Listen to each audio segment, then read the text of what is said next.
Hey there, fans of brotherly love wrestling. It is I, Vic Delicious. Philly's own, the Mecca here. It is the real McCoy, J.D.X.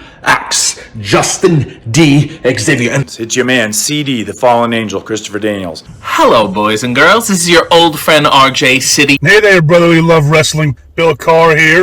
Hey everyone, this is two-time guest Wheeler Yuta. Two bozos from Philadelphia flapping their gums about pro wrestling this, pro wrestling that. Which is not that unique in the grand scheme of things yet. You are in for a treat because you're tuned in to Brotherly Love Wrestling. Philadelphia, are you ready? No! They said, are you ready? This is Brotherly Love Wrestling Podcast, your first stop for everything professional wrestling. So sit back and enjoy wrestling talk at its finest with your hosts, Larry Hall and Joe Corrado.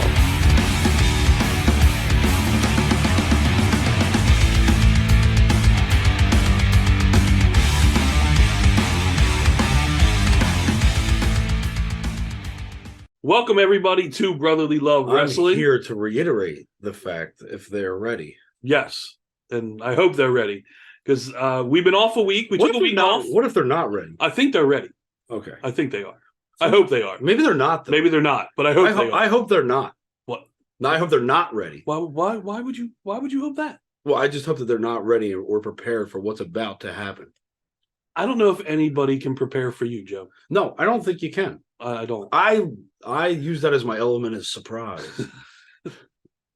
So we took a week off.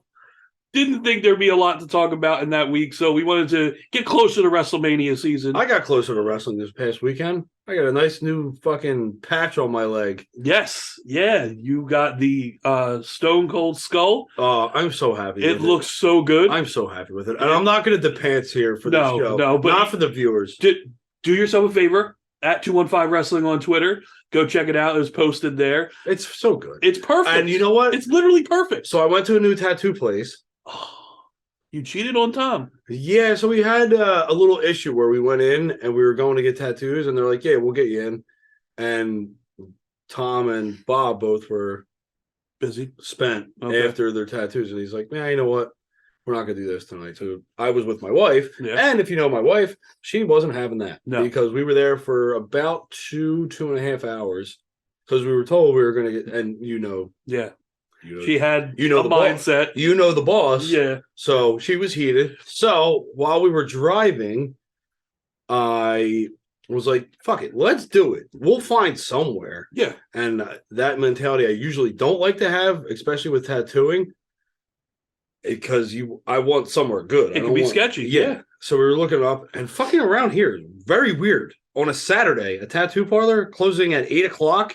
Dude, that's ridiculous. It is. That's unheard of. So we found Raw Power. Okay. Raw Power up the corner of Street and Bustleton. Yeah. Yeah, I know what you're talking about. Yeah. Really good, really clean. And nice. The kicker is that the kid, 27, the kid that did my tattoo is a wrestling fan. Nice. And I thought he was just blowing smoke. He's like, I love wrestling. Because they were deciding on who's doing whose tattoo, who's doing Danielle's and who's doing mine. Yeah. And the younger kid, I mean, you could tell he wasn't as experienced, so he didn't want to butt in. And the dude gave him my tattoo. He's like, yeah, I want to do it. I want to do that. He's like, I love wrestling. I was just blowing smoke. So we walk in. What's his name? Matt. Okay. Yeah. Over at Raw Power. Okay. So I walk into and they have rooms. Yeah. They have tattoo rooms there. Not like Tom's where you just like, it's just stations. Yeah. He's got a cane and a Mankind action figure on his. I was like, you got the right artist. I was like, you're not just blowing smoke on my ass. I was like, I appreciate this. He's like, yeah, man, I really wanted to do this. I might go to him to finish because I want to finish the click tattoo. Yeah. And I want to do the logos of all the guys. So you saw mine. Yeah. So in the midst of that, he's already designing my next one. Really? April 15th. Okay. And do you remember the Sting design that I had? The comedy and drama masks, but the comedy is going to be Sting's Surfer Sting mask or face paint over that. And then drama is going to be the Crow. I like and that he's a lot. designing it. And I'm going April 15th. I don't know what it's going to look like. I'm going in there. That's pretty badass. I like that a lot. And I think so because your one leg is just going to be wrestling. Right? Yeah. So this is Stone Cold, and I mean Macho Man's on the wrong leg right now. Obviously, Macho Man's chilling on the wrong leg by himself, but he can do that. He can He do is, that. He's the fucking Macho Man. That's true. The 2 sweets on the back. We got Austin right here. So I think for the other part of the quad is going to be the Brahma Bull. Okay. Rock Austin. Nice. I like that.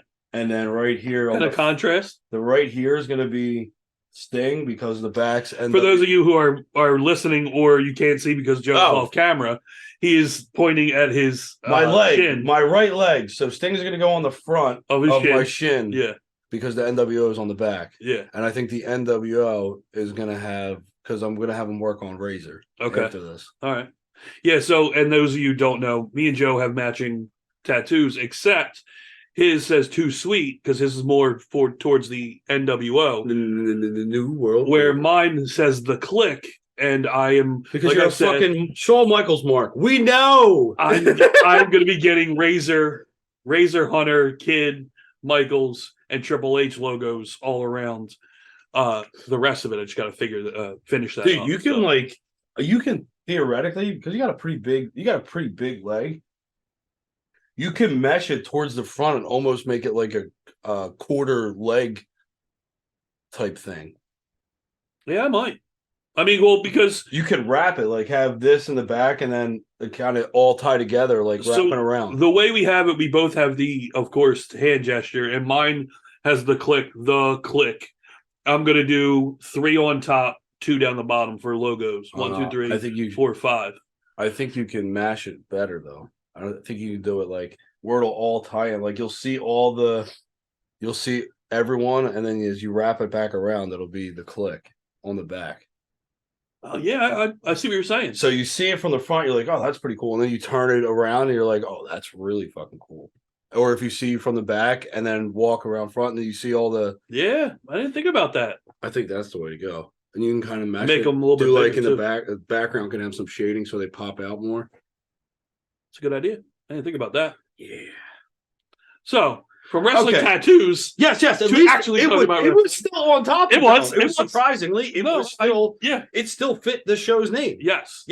Brotherly Love Wrestling. Okay, so let's start off with Dynamite from last week. Kaboom. Okay, we had the re-bar mitzvah of MJF. Dude, it got me more than it got you. Yeah. Your response to that was better than that. Was a simple yet effective retaliation, my friend. We have MJF come out, everything on blue and white. He has his yarmulke on. He has guys come out and lift him up on the chair. He should have had Sandler playing for him. He really should have. Khan should have got the big bucks out and gave him. But nonetheless. I wonder how big the Bucks would have to be to get Sandler to play the Hanukkah song. A lot. They're a lot bigger. WWE level big. It's like WWE level big, like WrestleMania. Yeah, exactly. Yeah. But imagine if they did that on a random dynamite. That would be the WCW's thing. It would. You're right. Yeah, it absolutely would. I couldn't agree more. But more importantly about this segment, you have the 4 pillars in the ring together for the first time in a while. Not the Horsemen. No, not the pillars. The pillars. How would theirs would probably be like this then because it'd be 4 standing up. They wouldn't be able to do this. They'd have to do this. That would mean they would all be laying down. Yeah, you're gonna have to be up in the air. Details. Okay. Details. Yeah. Minor details. No. It's gonna be crucial. But if you're gonna design merch, the promo that all of them were able to cut, and of course MJF firing back at all 3 at Darby, Jungle Boy, and Guevara, I thought was really well done. It's about time that they start focusing even more on this homegrown talent, which they've always kind of recently they've been shying away from, but now have been coming back.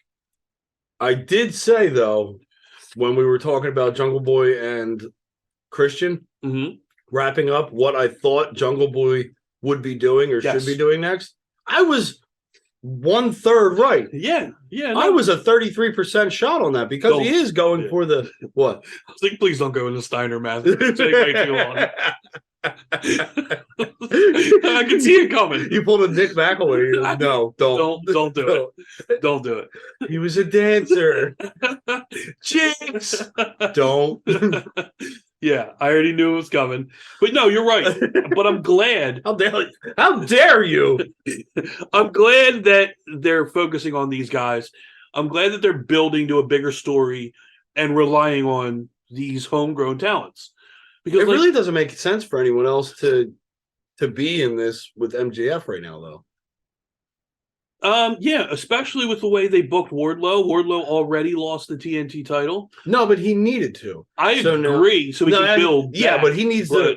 Like we said the last show, I'll just briefly touch on this. Yeah. He needs to be running a same trajectory, just not meeting MJF yet. He needs to mow through the competition now. Yes. And let Hobbs have the title and defend that a bunch of different times and make him legitimized with that. Yes. Yeah. Make him the beast now. Because he's big enough to be the beast.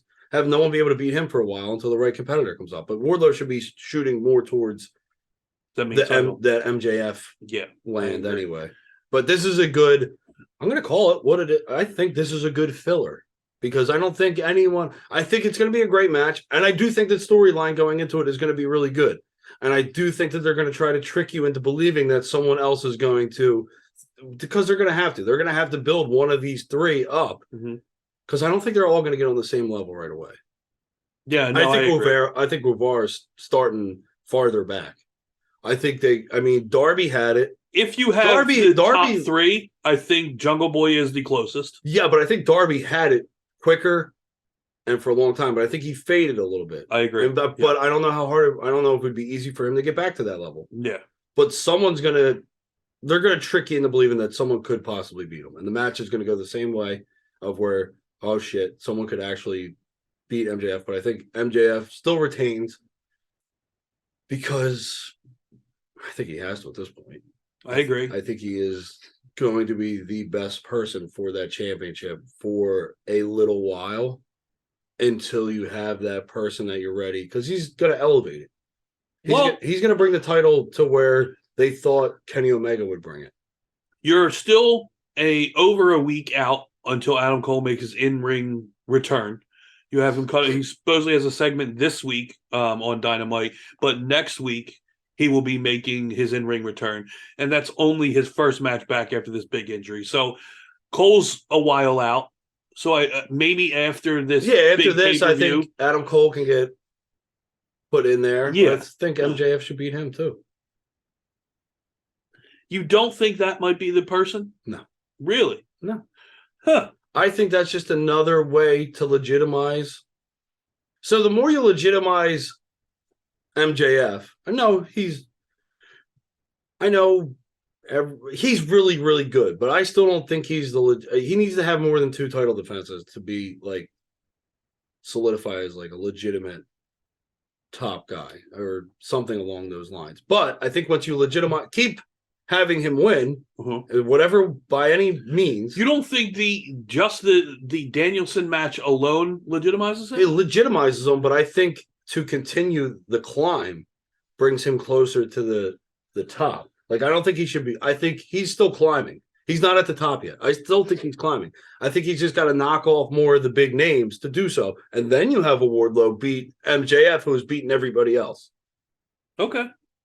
That's how I would build that. That's how I would build that, just so you can, because you want to create new stars, right? That's the whole name of the game. Yeah, it's a goal because you can't rely on them forever. The far names. Yeah. So I mean, I can't wait to see how this builds. But I do think this is going to be really good. We have Double or Nothing coming up in May, so that is obviously the end goal for what we think is going to be this storyline with the 4 pillars. They could swerve you too. If Cole shows promising, they could easily get, because there's already a story there. Look, we're only in mid-March. Not only that, 2 full months. MJF was harping on Britt Baker and fucking Adam Cole. There's already something there. Now, whether or not they'll jump on that right away, probably not. That would be something they go back to. Yeah. Well, and then of course you always got the All Out come Labor Day weekend as well. So you got all summer to maybe build towards that. Yeah. But the end of Dynamite is the other thing I wanted to talk about, because one thing that me and Joe have both kind of been down on AEW about is storytelling. And a lot of people say it, not just us.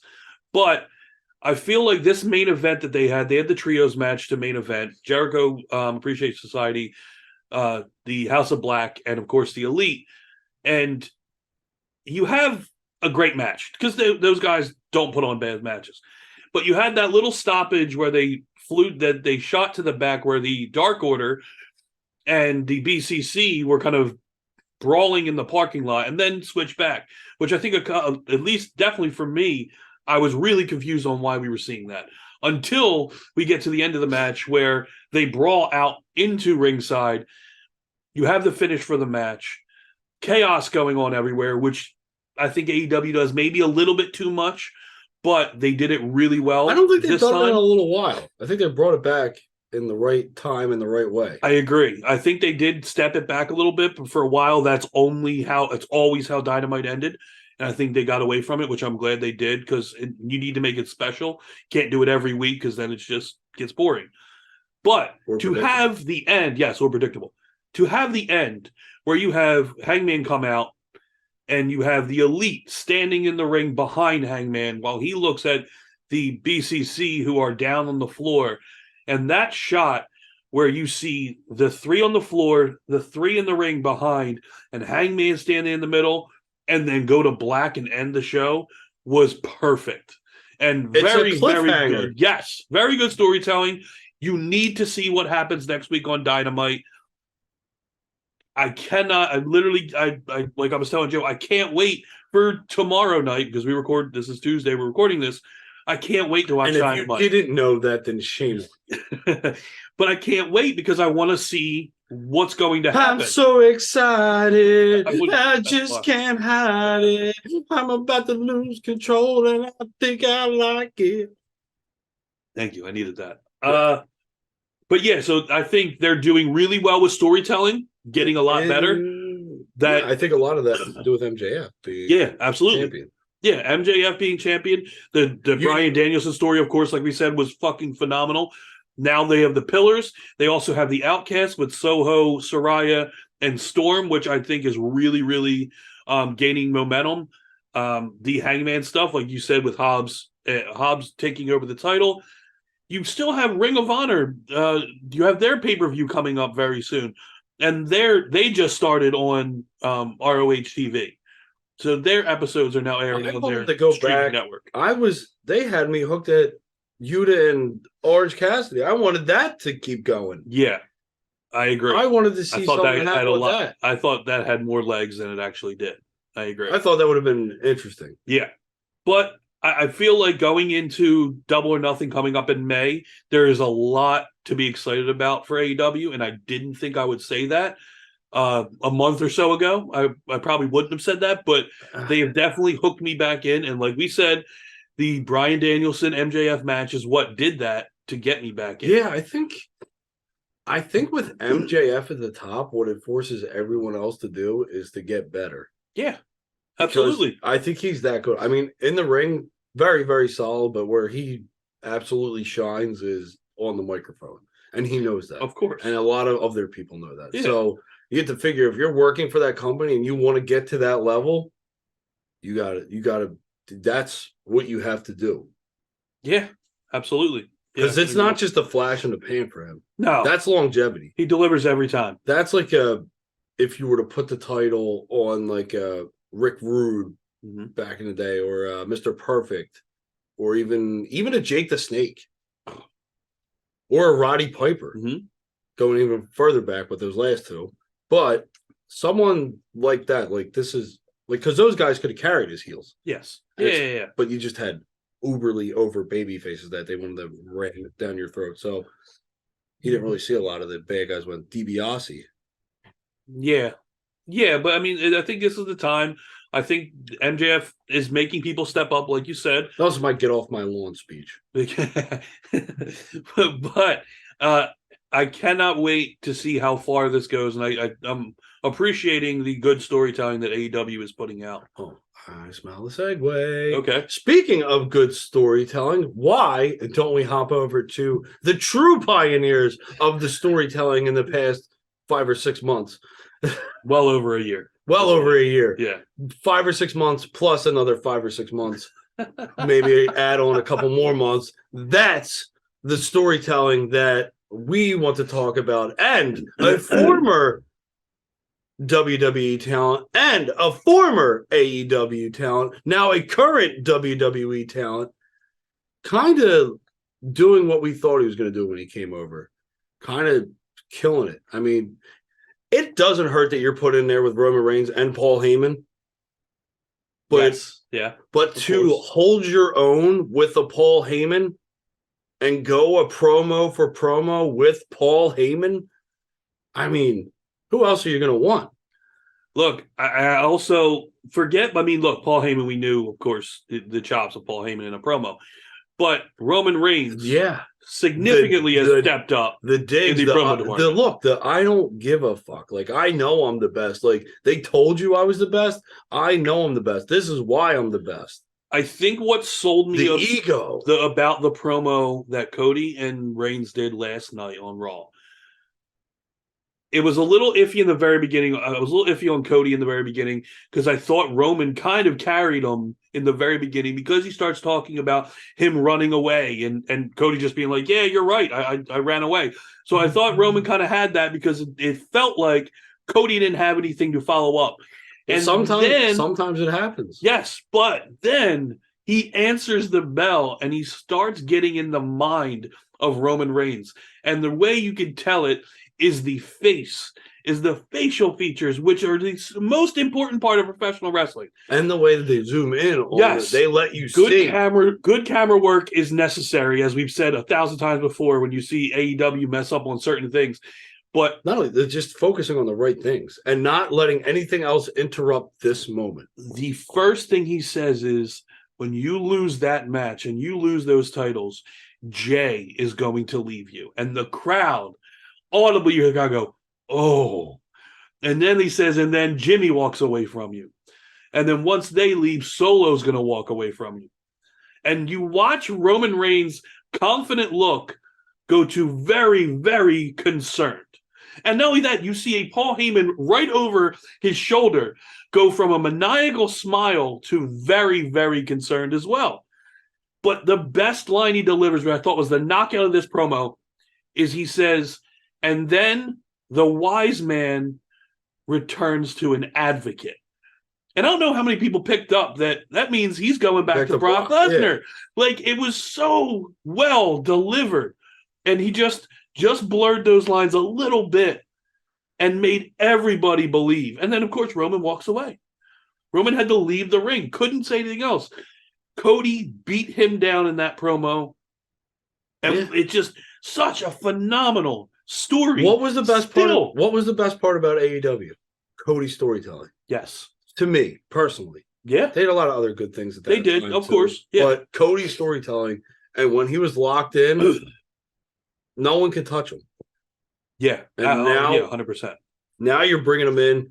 He's winning the Royal Rumble, and now he gets to cut promos and do a promo package and go against your top guy for, 1,000 some days or some shit now?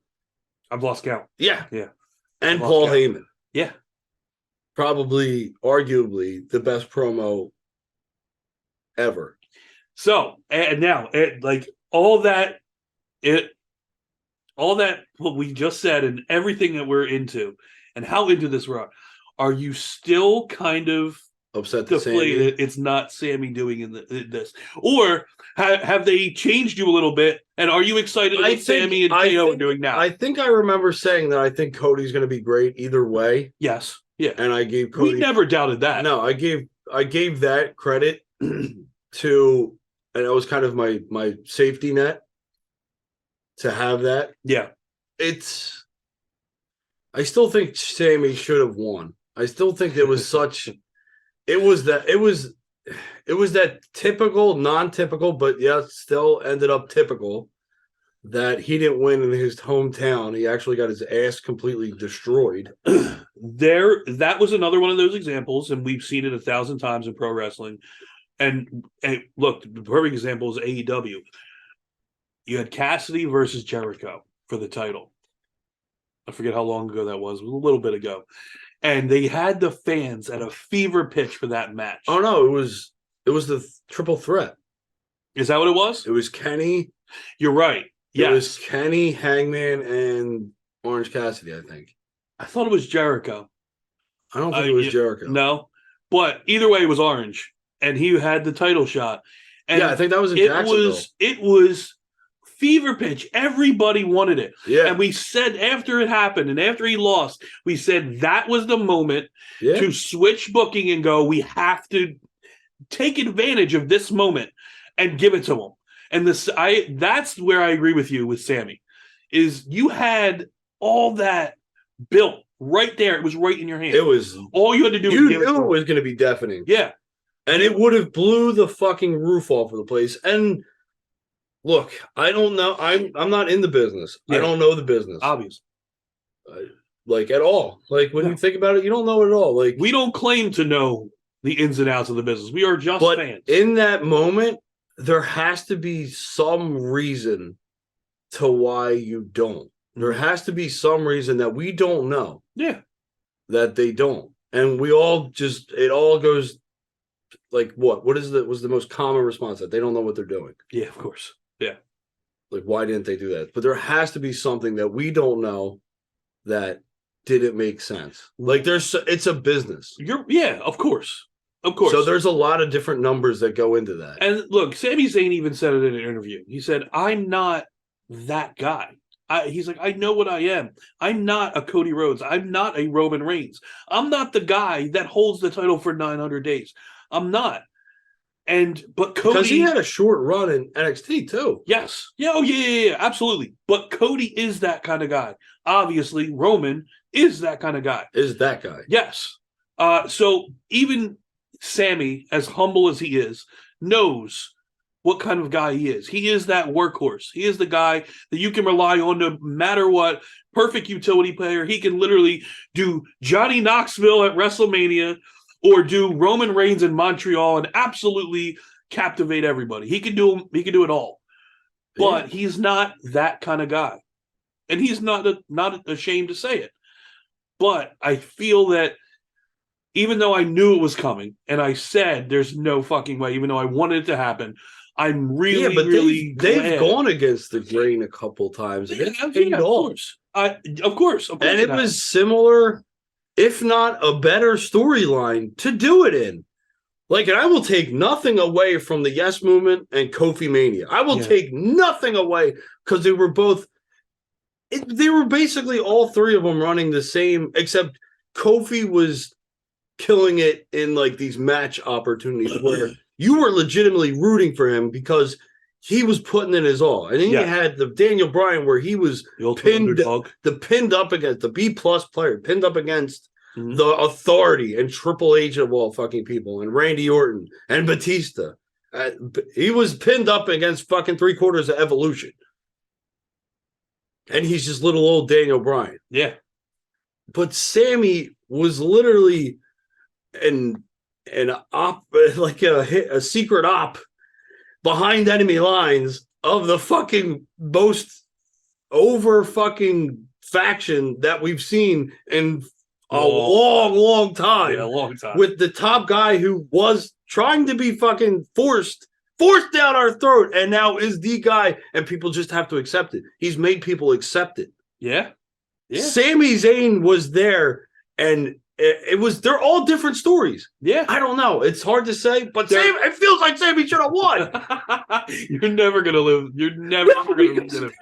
He was running the same fucking route. I agree. He was running the same route. It just didn't culminate at WrestleMania. Look, we talked about, I don't know if it was the last show or the show before, we talked about the possibility and the rumor of how it could get back and how we could get maybe a Kevin, Sammy. Yeah, we talked about that. Philadelphia. But it's how would you feel if it, but what if that is a part of his story? What if that all is a part of what leads Sami Zayn? Isn't Rocky winning the title finally feel so much better in Rocky 2 because of what he went through in Rocky 1?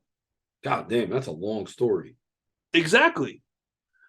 But I mean, look at it's the underdog losing, and just when you think they are going to get it, just when you think they're going to win, and they don't, and then they finally get it, it makes it that much better. I don't know. I would have to see how that builds, because that build with Roman and Sammy and the whole intermingling of Jay and how Jay was torn, and I still think we're getting all of that come after Mania. I think we're going to get, and Bully Ray said it, I was listening today to Busted Open. Bully Ray said, what is the more interesting story? The evolution and building of the bloodline, or the demise of the bloodline? And I agree. I think the demise of the bloodline is even better. And that's hard to think of because this has been so damn good. They've been the strongest group. The demise of the bloodline is even better because you have the possibility of them losing the tag titles, the possibility of Roman losing. So here, to tie it all in and to finally put an end to the bloodline, after Mania, what is it? Rumble, right? After big pay-per-view, after Mania is SummerSlam. SummerSlam. Oh, you mean the big four? Yeah, SummerSlam. Yeah, SummerSlam. Yeah. So build to SummerSlam, Jay versus Roman, and Jay finally beats Roman. But without the titles. Well, without the no, that's like your semi-main, your other main event. Yeah. Like, say we'll have Cody versus whoever for the title. Yeah. Or Bianca or whoever the hell has the women's titles at that point. Charlotte. Yeah. I don't know. Yeah. There's a lot of fucking titles. There is. But as your co-main event, or even maybe your opener, you get Jay versus Roman. See, that would still feel like a main event. Yeah. Of course it would. Absolutely. Like, that match would probably feel bigger than... That's why I would have to open the show. It would probably feel if it's not a title, I agree. That's why it has to open the show. Yeah, but you almost... Maybe you just don't have the title for some reason. You have to have the title. That would feel like the main event.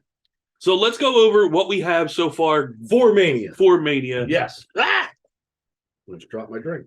So right now, and we have 2 matches guaranteed for night 1 and night 2. Oh, wait. You know what we forgot to talk about? What's that? But I have a feeling you're going to say it, so we're going to... Yeah, we'll get to it. We'll segue in. So we have night 1 already confirmed, night 1 match, Seth and Logan Paul.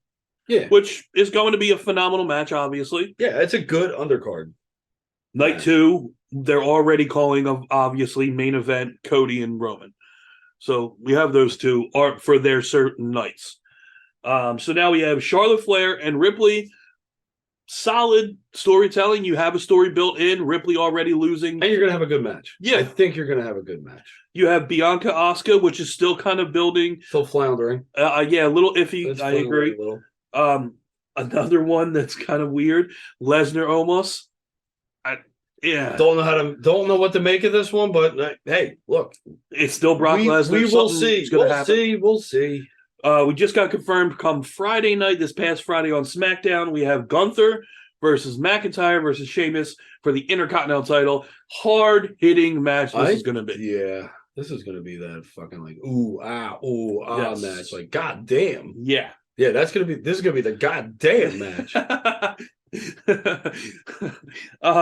Who's going to have the red or Sheamus? Definitely. But it's on McIntyre's got fucking a hairy motherfucking chest. Yeah. Oh, imagine him ripping his hair out as he's chopping. Oh, ow! Oh man, my chest hurts thinking about it. Yeah, ow! Like, what's the facial expression? Like, you have the key, you can't break out. Like, no, he would hit me. I go, ah! The least manly reaction to it whatsoever. Oh, damn! Slight little offshoot. Did you watch Impractical Jokers last with week? MJF? With MJF when he did the chops on. Phenomenal. He was so good too. MJF was so good in the character. No, he's for character the whole time. He gets it. He is awesome. He was going back to MJF. He's fucking amazing. He was just a dick. And he was perfect. But he was a little off character with the people. Yeah, like the people that were coming up to them. Yeah. But he was just perfect with the Joker. Yeah, so he was in character with the Joker, and the Joker's probably Sal and fucking Q probably. Absolutely. That the fuck up. Yeah. But anyway, back to the matches. We have John Cena versus Austin Theory for the United States I hope Championship. Cena wins. Absolutely. I hope Cena wins. Yeah, we want him to take that title off him. Do what he did to the Nexus. Yes. Bury his ass. Yeah. We have the 6-woman tag match. Becky Lynch, Lita, Trish Stratus versus Damage Control. Floundering. I'm not interested in that one. I'm going to save the one we want to talk about for last. Okay. We have the Women's WrestleMania Showcase, which is something new they're doing this year. Is the Fatal 4-Way tag match for the women and the men. Right now, we have Liv Morgan and Raquel Rodriguez who have qualified. We still have 3 other teams yet to be determined, so I'm sure SmackDown will take care of the other teams.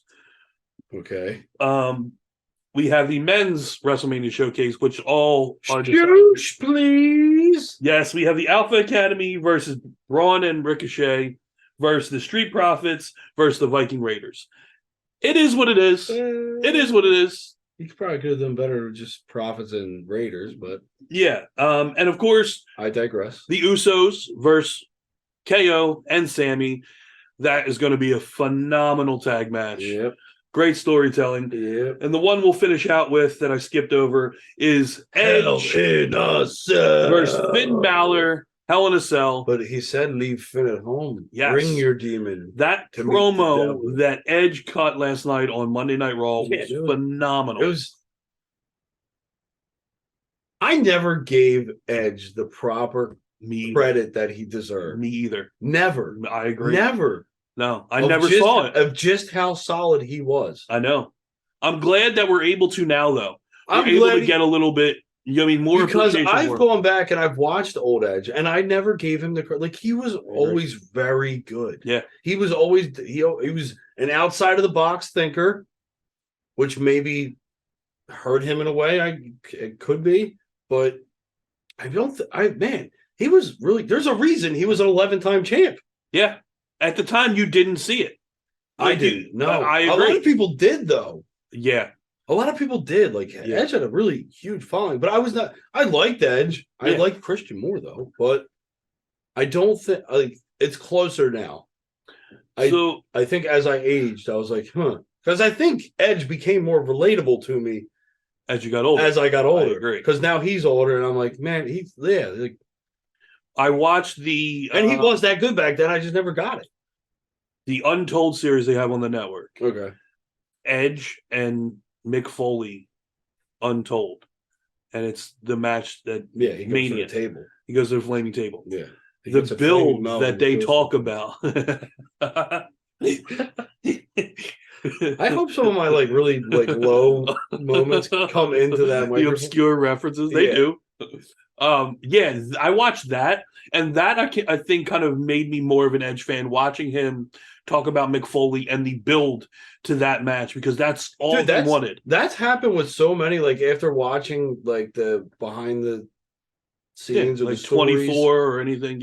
I've grown a new appreciation. Not people that I not necessarily didn't like. I just wasn't huge fans, like Brock Lesnar being one of them. Edge. Mm-hmm.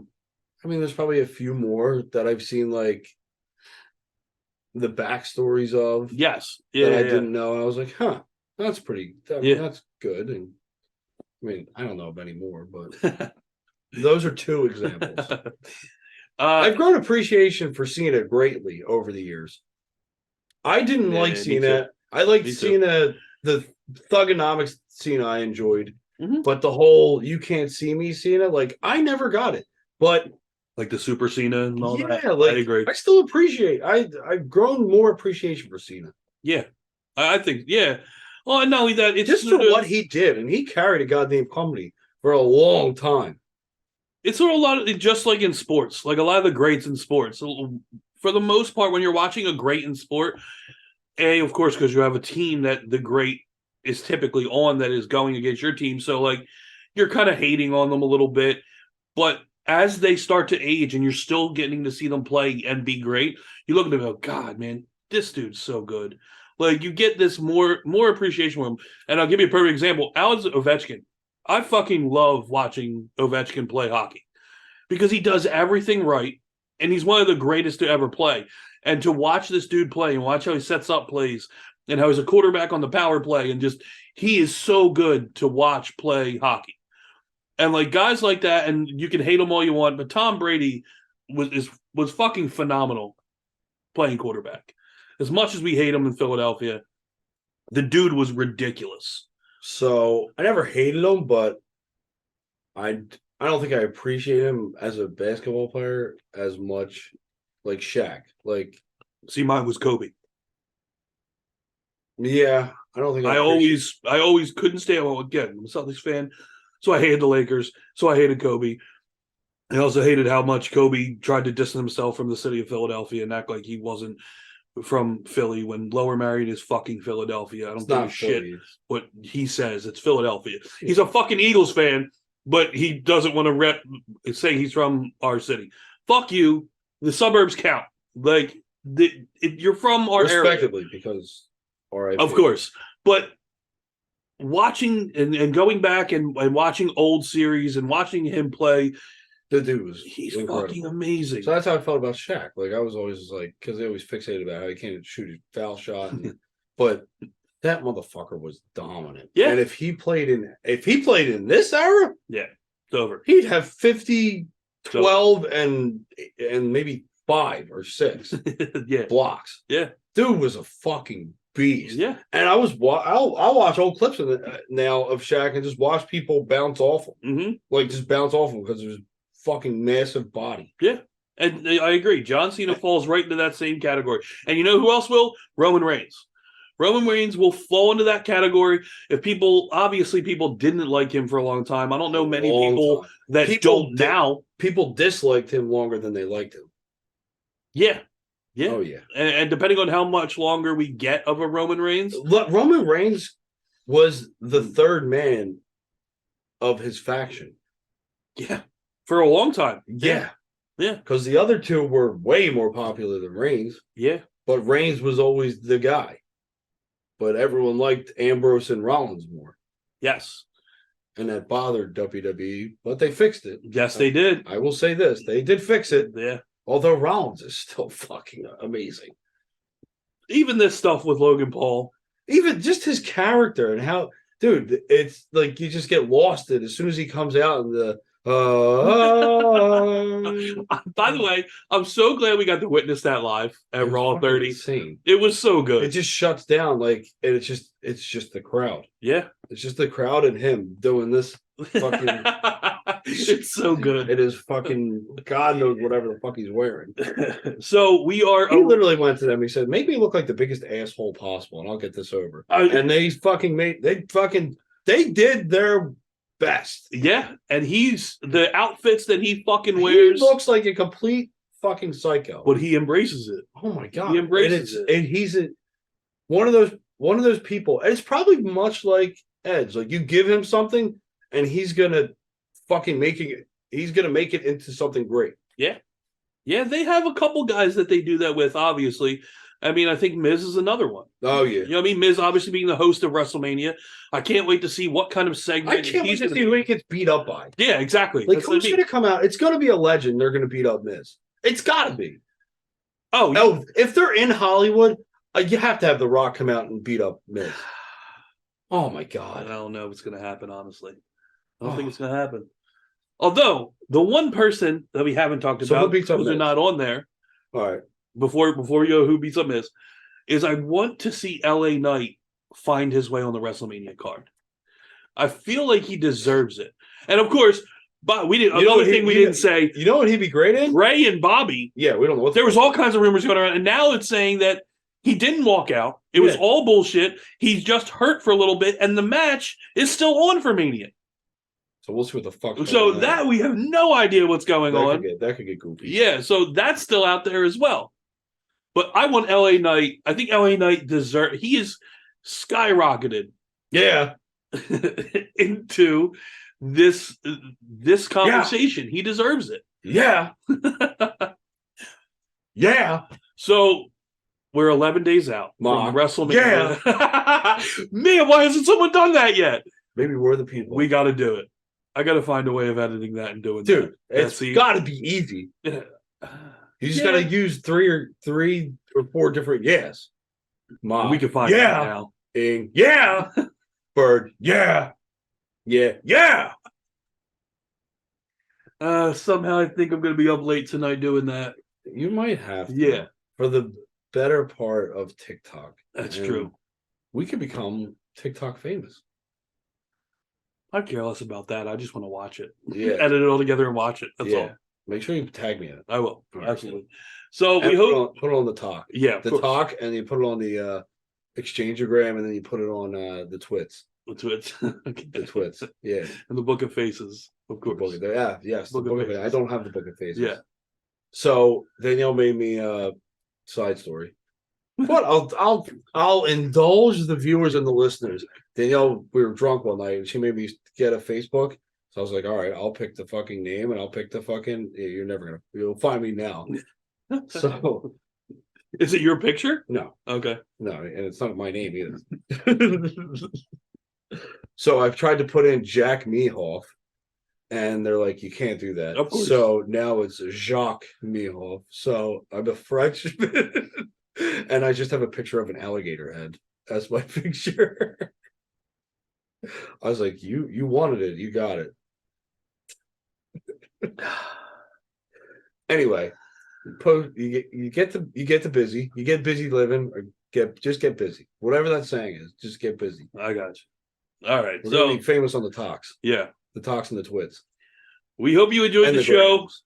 We will be talking to you next week and only 2 weeks. 11 days. Oh shit. 11 days is all we got left till WrestleMania. Wow. Yeah. So next week's show will be the show before Mania. Yeah, that'll be it. That's crazy. Yes. All right. We got a lot to talk about next week. Yeah. So oh no, the week after we're definitely gonna have a lot to talk about. Of course. Yeah, we got the so next week will kind of be like it'll be like a brush off. It'll be a go home show. And then after we'll hopefully get a little light on the Bray Wyatt, Bobby Lashley, see if that's actually happening. What do you want LA Knight to face? Honestly, now that I'm thinking about it, because you said about celebrity, I'm good with a battle at WrestleMania. So I want a Stone Cold appearance. He don't even have to come out. Just has to be in the back. No. Have him come out. If you're gonna have Austin at Mania, you're not. I can care less. Here, you have. I'm not there. So as long as I see it on my TV, no. I don't care. Calm yourself. Pull your tits. Okay. Pull your tits. So you have LA Knight come out and say like, "How am I not part of Mania?" Blah blah blah blah blah. Hit them with a couple of yeahs, and then hear the glass shatter. Yeah, you gotta hear the glass shatter. True. You gotta hear the glass. If you're at, just think of all the people. I know you're not there, but the people is who we care about. We are for the people. So you gotta hear the glass shatter.